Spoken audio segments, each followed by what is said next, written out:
Good morning, everybody. Welcome again to our weekly webinar sessions. So today we are going to be taking a look at how a modern workplace reduces disruption within our businesses. So for those who, again, that don't know me and haven't been on any of the previous webinars, my name's Graham Stead. I'm the Client Relationship Director here at CMI. So very much my role to keep you as our clients informed about technology, how it can help your business from all the different sort of facets that means.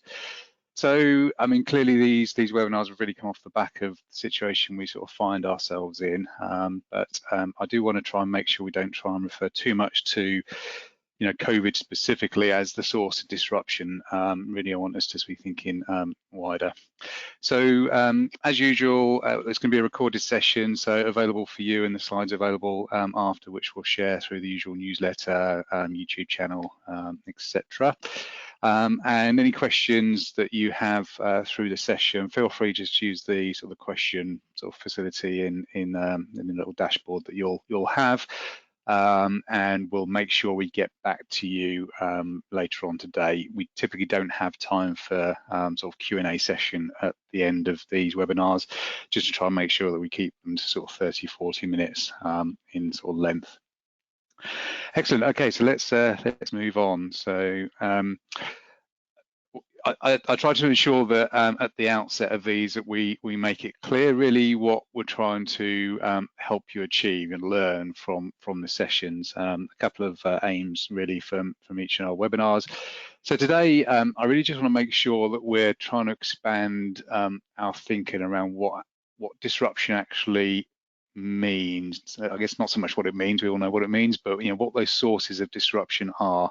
As I sort of just mentioned in the introduction, we're a little bit concerned that people are thinking of disruption very much in the very the moment relating to COVID, but there are so many other sources of disruption that can actually impact your business. And that's what we're going to really look at on, and how technology can help that. And also at the end of it, provide you with a detailed checklist or where to go ultimately for that detailed checklist that will help you reduce that disruption in your business. And also, it's a wider ebook that we released last week that we'll be sharing with our clients. And I want to talk, introduce you to that. So that's really what we're going to be trying to work to today. Okay, so an introduction really is to, why is this important? Yeah, of course, disruption, we want to prevent that, but what has been really clear to see from our experience of the last couple of months, looking after, a couple of hundred clients, is that those that had invested previously in modern workplace and the sort of technology and solutions that come with that, really were much better placed to navigate their way through the issues, the disruption, the remote working, that rush to change that was forced upon us ultimately. And because they were able to pivot and transition very easily, their focus wasn't taken up on how do we get people working from home, how do we get system access to everybody. They were able to actually maintain their focus on their business, their clients, retaining clients, doing what they can do to help their clients through this period.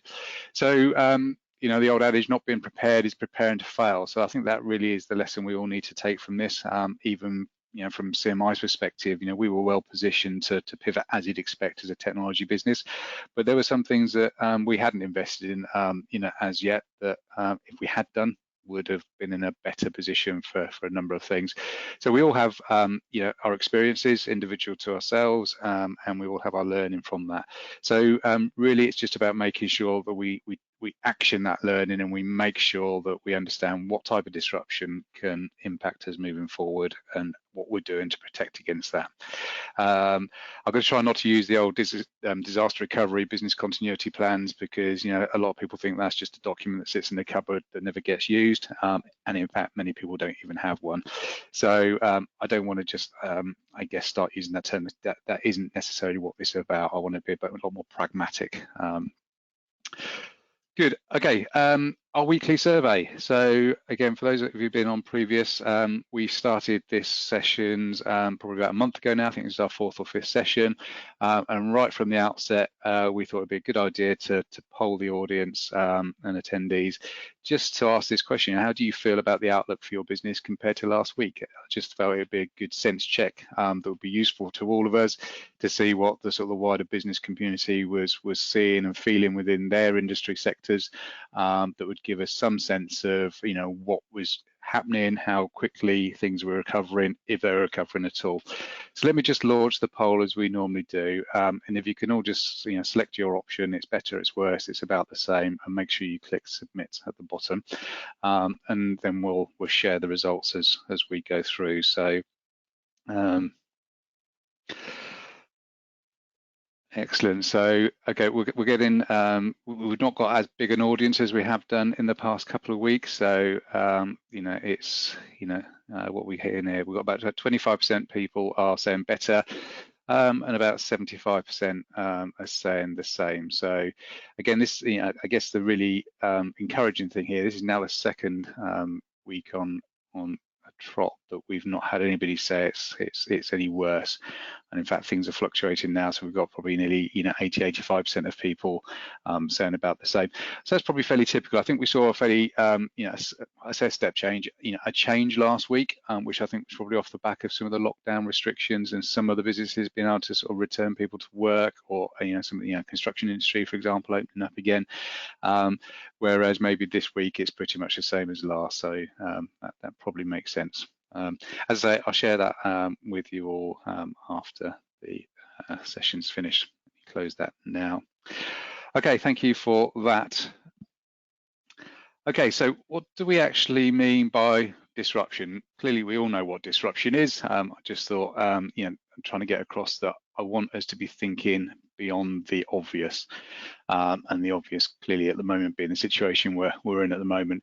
So it really is something that's gonna stop, as it says here, this is the definition out of the Oxford English Dictionary, that's going to stop a system, process, or event from continuing as usual or as expected. That's what disruption is.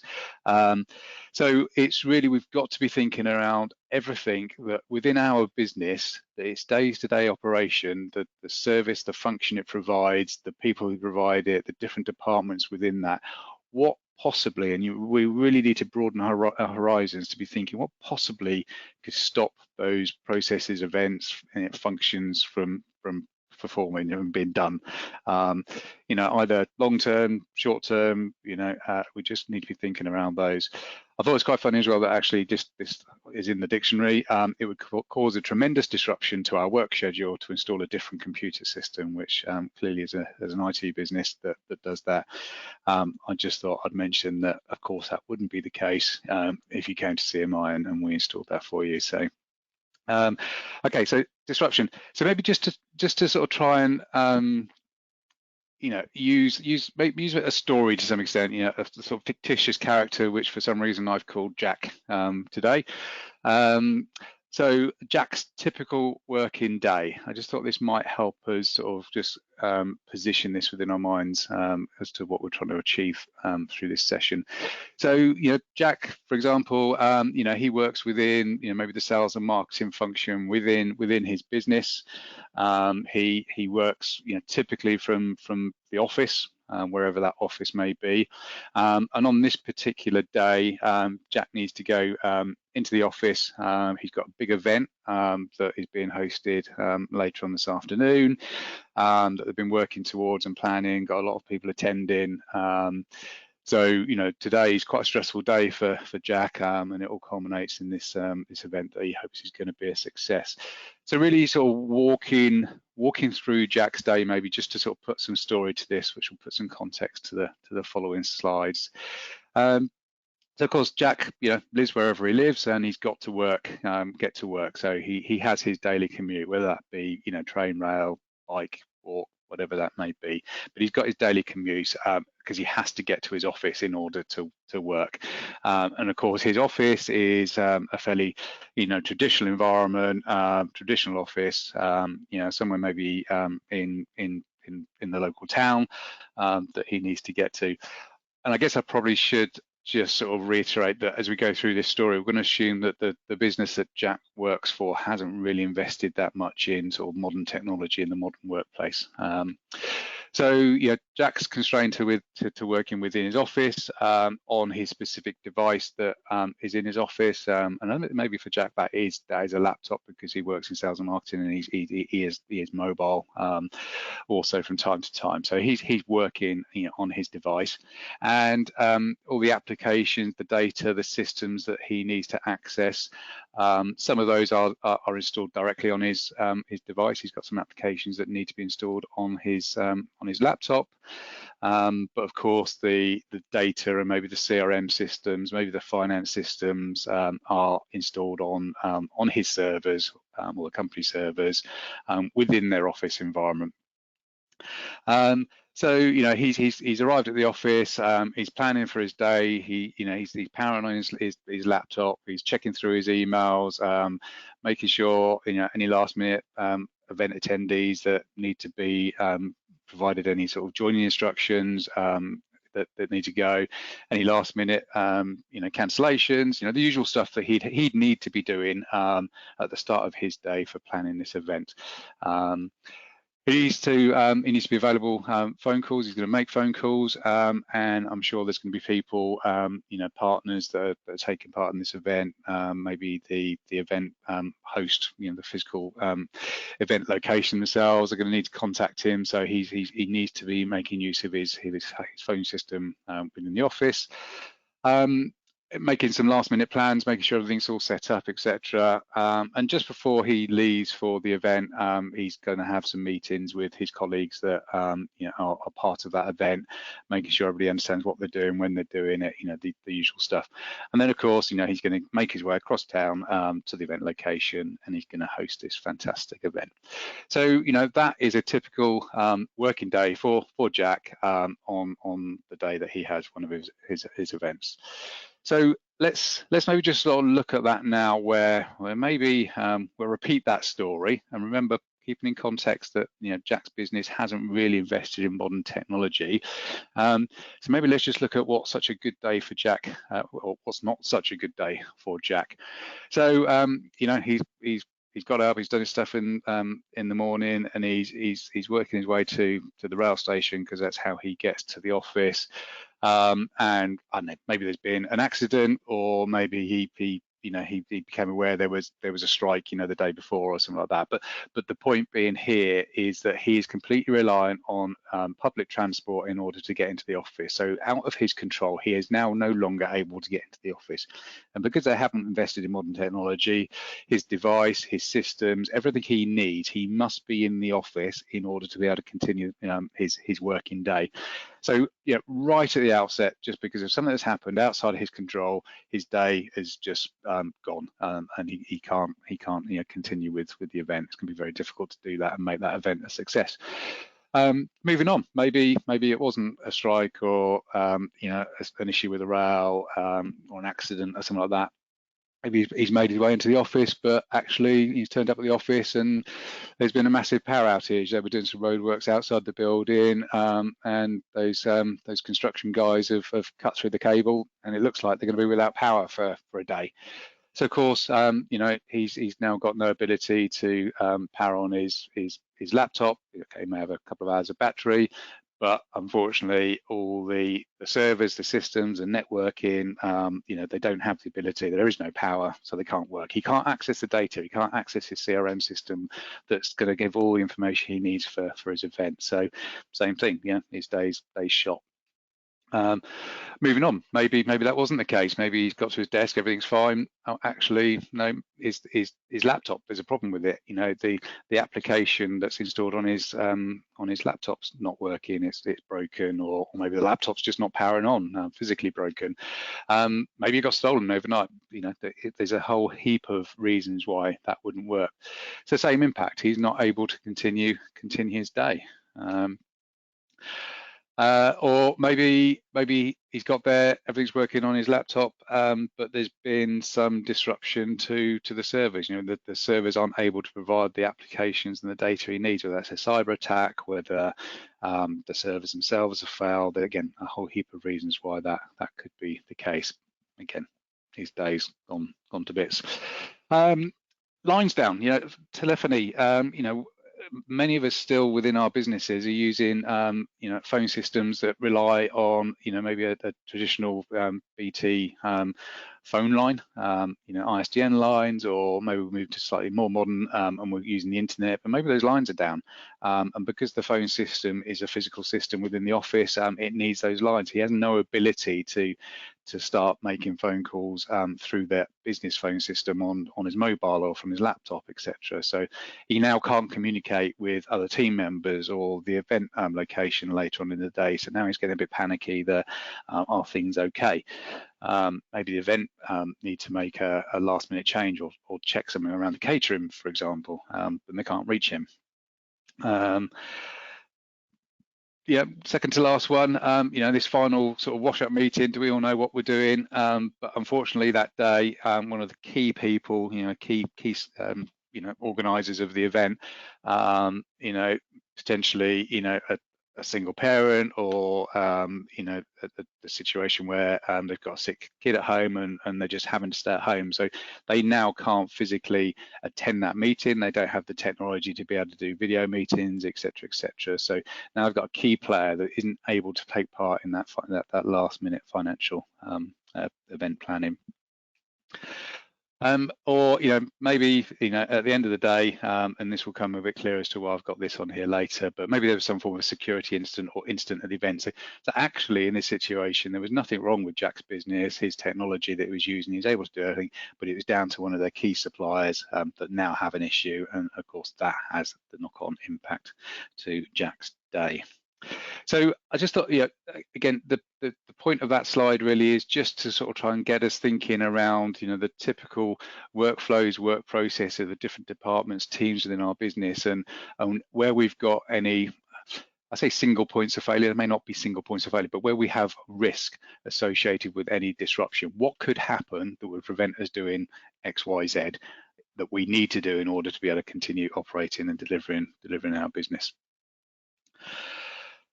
So moving on now, let me just confer, I guess, just discuss a little bit about, you know, what is a modern workplace. That, you know, this is a term that you may have heard, you know, certainly a lot over the last couple of months. You know, another term that's used is digital transformation. There's a lot of information, a lot of names and different terms that are used. Modern workplace is the term we use. It's one that Microsoft's really coined, and that's really just the reason why we've used it. So what is one? Well, in the blue box here, we just got Satya, who's the CEO of Microsoft. I just saw this in some of their partner material that they provide us. You know, he's just saying there, obviously, you know, our industry does not respect tradition. What it respects is innovation. Now he's talking very specifically about Microsoft there, and this isn't what this is about. But what really, for me, what that means is we've just got to not be constrained by old habits, old technology, old ways of doing things, old thinking, whatever it may be. We've got to be looking forward. We've got to innovate. We've got to be reimagining the future of our business, even more so in the current times. Work is less about being somewhere that people go to do work, and it's more about what people do to do work. So that physical location, that physical device is less of an issue. Ultimately, I think for me, if a modern workplace is truly modern and truly delivering what it should be delivering, that an individual should be able to do their work anytime, any place, anywhere, friction-free, straightforward, no hassle in order to get onto the systems, access data that they need to do. It should be very seamless. And I've put here, you don't know what you don't know. Really, that was more a reminder for me, really. I think the challenge we have within the industry is that because we work in the industry, you know, that's what we do. We know it inside out, as you'd expect us to do. That's our role. So it's sometimes very difficult for us to put ourselves in the shoes of our clients who don't understand IT, don't work within the industry, aren't as close to what's happening in the industry. So to me, a lot of what I'm talking about today is sort of really obvious, and to some of you, maybe some features will be and some won't be. But I just want to make sure that you need to think about what is it you don't know. Don't just assume that you can't do something. There is no way to mitigate that risk of disruption. With technology these days, there really is a way of overcoming most things, to be honest. So what is a modern workplace in 2020? Well, really I see that there's three pillars. We quite often in CMI like to use the sort of three-legged stool analogy, and equally then there's maybe the three challenges, so the sort of the flip side of this. So really the ability to work anywhere, frankly, is what we're looking at. So you're no longer physically constrained. You can access your systems. You've got the right connectivity, so you can work anywhere you choose to work. You can work anytime. Now, that really means that if we ignore the requirements of the business, so for example, our service desk, clearly operates 8 till 6. There's no point our service desk operating, or service desk personnel working later in the evening, because we need them in 8 to 6. So there are clearly some other constraints.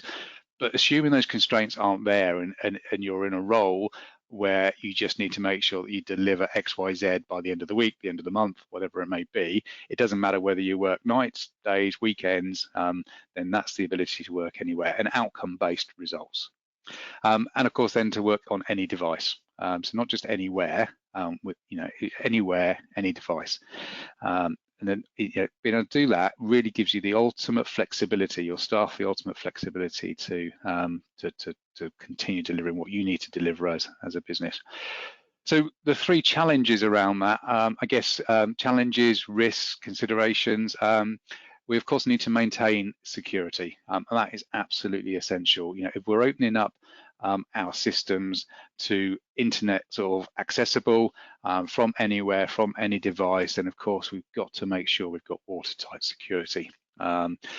Productivity, making sure that we can provide the access to the resources, the information, the materials that everybody needs with ever quicker speed and efficiency. Great search tools, easy to access information, and then collaboration, really seamlessly sharing and collaborating, because in the traditional non-modern workplace we're used to catching up over the coffee, or the corridor chats, or the physical meetings. If we're going to have the modern workplace where people could be working anytime, anywhere, any device, then we of course need to make sure we can facilitate effective collaboration.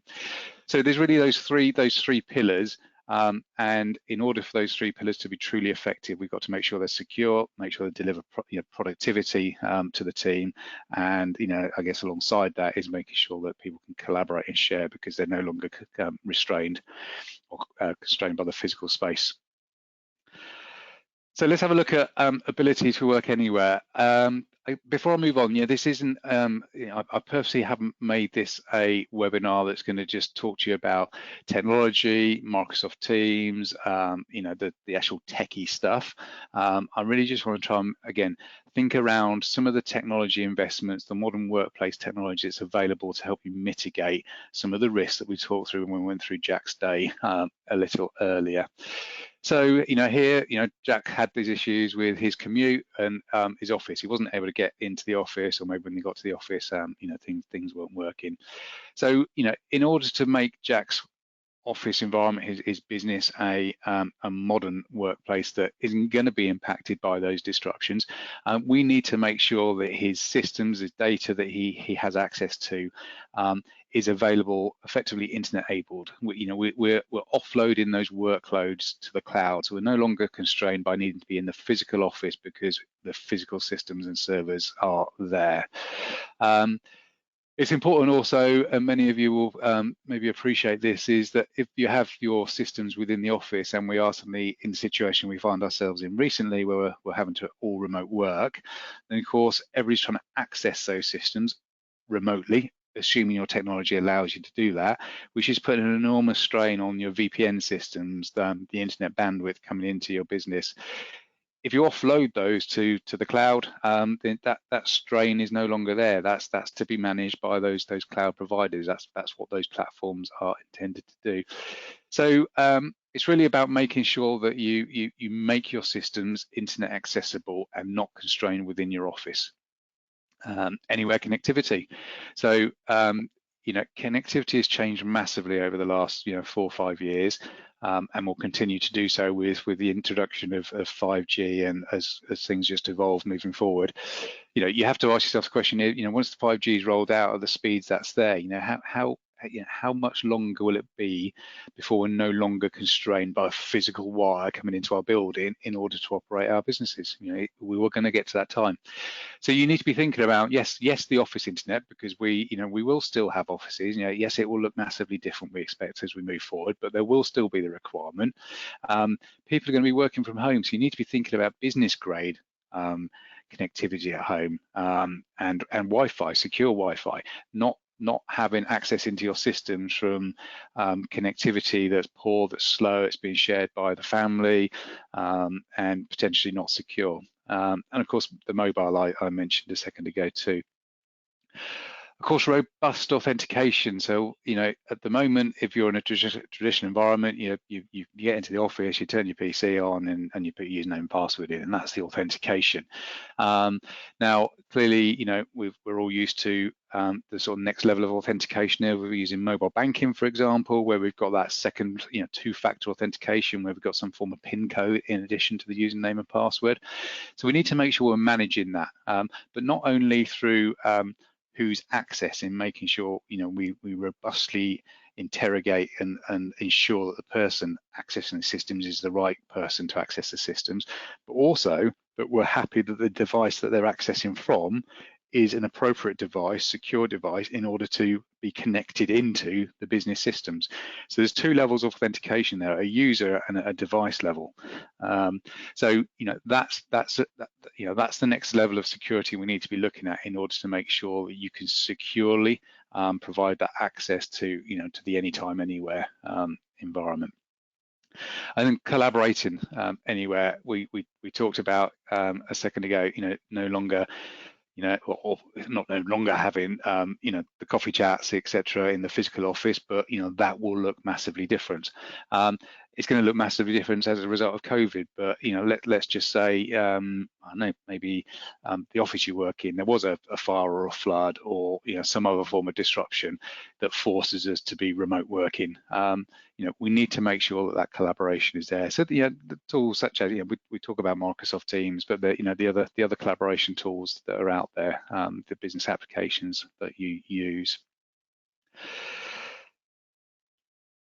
So any device, really, again, this is what I would call the modern device. Yes, we have used to desktops, laptops, tablets, mobile phones, etc. But it may not necessarily need to even be that, what's the word? I guess intelligent as a device. It could just be a web-enabled device. If ultimately all your systems have been offloaded to the cloud and are web-enabled, then all you need is a web-enabled device in order to actually connect to that system and have what we would call a sort of a virtual desktop environment. So again, just broaden horizons, and don't necessarily happen to be thinking about the physical devices that we're very used to at the moment. What I call follow you communications. I mean, this is really much more around the telephony aspect. There are many clients that and businesses out there that didn't have the ability to be able to take phone systems home, or for calls to be made, because they were physically attached and constrained because of the technology to the office. So having to forward and route calls to mobiles and bits and pieces like that, which were workarounds to the situation. So we do need to lose, as I call it, the love of the traditional handset. Yes, telephony is never going to go away, but we don't have to be constrained by that, that physical handset that we pick up and punch the numbers on the keypad. Ultimately, phone calls these days are data. Unless they are going over the old traditional BT phone lines, the PSTN network as it's called, where that is an analog I guess transfer of information. Phone calls are just digitized. It's no different to me sending an email to one of my team. It's converting the digital data, transferred over the internet, and then sort of converted back. So I guess the point I'm trying to make here is that phone calls should just be as close to you as you've been used to your email. You should be able to access and take that call anytime, any device, anywhere. And then the third point here really is bringing your own device, providing that flexibility to meeting staff requirements. This sort of clearly hooks in with with the type of device. Isn't it an approved device to connect into the system? Is it controlled? Is it secure? But I just wanted to sort of bring to the fact that it's a flexibility. Just thinking back that if maybe in a typical environment, Jack was a person that was in office user all the time and was on a desktop, but maybe he did have to stay at home one day because he wasn't feeling quite well, didn't want to go in the office and spread anything around, or maybe he did have a sick child or wife that he needs to keep an eye on. So maybe his desktop's in the office, but maybe he's got a PC at home. So we can, through appropriate policies and control of those devices and use of technology, allow access from those devices. So as we call it, bring your own device, or BYOD, maybe the term you're familiar with. Okay, the final one here is a sort of the ability to work anytime. We've sort of got anywhere, any device I've covered. Of course, then anytime. Now, this really is much more of a cultural people and a process than it is a technology. The technology facilitates this, I guess, is what I'm saying. So the 4 points I've got here are much more around the people and culture. So really trying to make sure we keep that balance, establish those routines to help staff create that work-life balance, because we are going to have the risk and the potential downside of anytime, anywhere, that those lines that we know become very blurred between the home and work life, and the times of home and work life become very blurred. So we have to think about that people and the culture.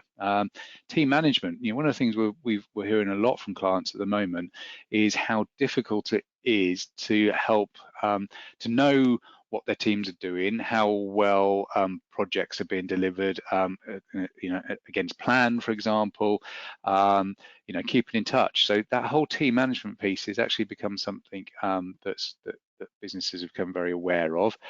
On the flip side of that, some people, maybe the culture of the business is quite a controlling and sort of big brother, for whatever reason that may be. So they're now worried that maybe people aren't being productive at home. Now, recent stats actually from the surveys have been happening over the last few weeks and months has sort of seemed to indicate that actually remote working is improving productivity. So I'd sort of encourage people to sort of take that view on this rather than the other view. Thinking about staff training, not only in the technology and their ability to be able to work from anytime, anywhere, modern place sort of culture and devices, effectiveness of onboarding, maybe self-help systems, AI and bots. We're our managed services director at the moment is spending some time developing some bots just to understand how that can help you as our clients interact with our service desk from a self-help perspective. Now, the bots and AI, artificial intelligence, are very it's a dividing technology. I think all I would say now is that it is going to happen. Whatever we thought of moving to the cloud or email maybe 10, 15 years back, this is a technology, this is a tide of change that is going to come, and we encourage you to embrace it. Yes, control it, understand when it's appropriate to use, but be thinking around that. They can make massive changes to all sorts of places in your business.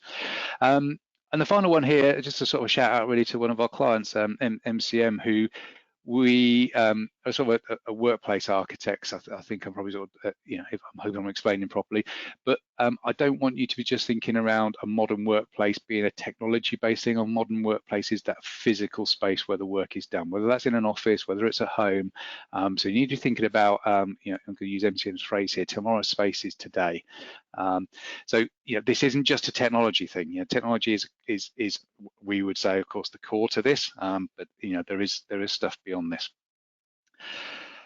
And really, just one final slide before I sort of start moving into the wrap-up slides. Really, thinking around new habits for the norm. So Jack was building up for his big event earlier in the presentation. This is just, it's very topical. We'll all have seen it, of course. The events industry is just as hospitality and travel has been hit hugely. But I think, within the IT industry, we have, and it's the same, I'm sure, within many industries, the annual conferences, and I say, well, the IT conferences, so many other vendors out there, it's a constant flow of events. We've actually seen some really interesting stories where people have moved to virtual, online events, and we're talking sort of massive, thousands of attendees typically in the physical world. Moving them online has actually removed the physical constraints that event space takes. How many people can go, the cost of running the event, the cost for attendees to get there. And actually, there was one vendor, I can't remember who it was, ran an event in the recent weeks, and where they'd normally have, I think, 3,000, they had closer to 30,000 partners attend. So you just got to be thinking around, how we can be using this modern technology to change, I guess, the habits that we've had of how we do business. When you're thinking about the new norm, specifically, again, I'm going to plug Microsoft Teams here, but Microsoft Teams have what they call live meetings, which can be used for exactly this thing. So the technology is there, and in some cases these are within the subscriptions that we're already paying for as businesses. So again, we just encourage you to be thinking around those traditional things, the things you do and that you've always done that way and you don't think you can change, or maybe you've never even thought about changing. Just challenge your thinking and challenge what might be able to what might be top possible for you, really. Okay, so just going to move on to the last slide now, really. So I introduced this in a couple of webinars previously. We've released last week this our latest ebook, so what shape will the business recovery take, and 5 phases you'll need to navigate. And it really breaks into 5 areas, resolve, resilience, return, reimagination, and reform. Now, clearly, moving, I guess the central theme as we move through those phases from a technology perspective is helping you as a business understand maybe where you are now in that sort of modern workplace transformation, where you would like to go, maybe where you need to go in order to be, fully transformed. And I say, if fully transformed, maybe we're never actually going to complete transformation, but I guess give yourself a target and moving along that journey. So there's a lot of checklists, a lot of useful questions, thought-provoking questions. Have you done this? Have you done that? So we will be sharing this ebook with you. I'm going to actually just try and flip into it here. If you just bear with me, and just hope I can do this properly so it continues to show on your screens. Let me just move my windows around. Okay, so hopefully you are now seeing the ebook. So I really just want to sort of quickly, I'm not going to go through this in any detail, but I just want to introduce it. So there's an introduction to the 5 phases there, and then effectively each page is really talking through each of those phases. So the resolve phase, the resilience phase, etc. And within each page, we've got a couple of checklists at people and process, secure, robust technology, business risk management. So this isn't just technology based, it is a commercial sort of business risk management focus as well. But lots of questions and things that you can use, and I'm going to call it interactive. I mean, it's very basic interaction, but you're able, physically check off, what you've done and move through, or what's not applicable. So we'll be sharing that with you over the next sort of week or so through your sort of account team, and encourage you to look at that and use that as a guide for your own transformation and what you need to be thinking of within your businesses. So I hope that guide's useful for you. I think it's something that we're even using ourselves. It may sound silly, but to check ourselves against it, audit ourselves against it. So and we'll try and have some conversations with you around that too. Excellent. Okay, so moving on, really just introducing our next webinar. We're going to take a break next week. It's a 4-day week next week, and I think we'll pick back up 2 weeks today, which I believe is the 4th of June, and we're really going to just talk through sort of cyber security, security in general. But the 5 reasons your business should certify. So this is going to hook it back into what we were talking about earlier around the modern workplace and that security challenge, and making sure that you're aware of what needs to be thought of as you make this transformation. So hopefully many of you can attend that. As usual, the registrations for that will be going out in today's newsletter, and will also be in next week's newsletter, given it's the week after. So I encourage you to join that session. Excellent. Okay, well that's all from me today. I hope that was useful. Look forward to speaking to you again in a couple of weeks' time. If there's any questions from that have come through, I'll make sure that we're in touch, as I said, to follow those up. And again, finally, just encourage you, if there's any particular topic that would be really useful, please let us know. And obviously, if we get any sort of common themes running through, we'll make sure that we cover those off for you. Excellent. Well, have a good day. Enjoy your long bank holiday weekend. Hopefully it'll stay sunny, and speak soon.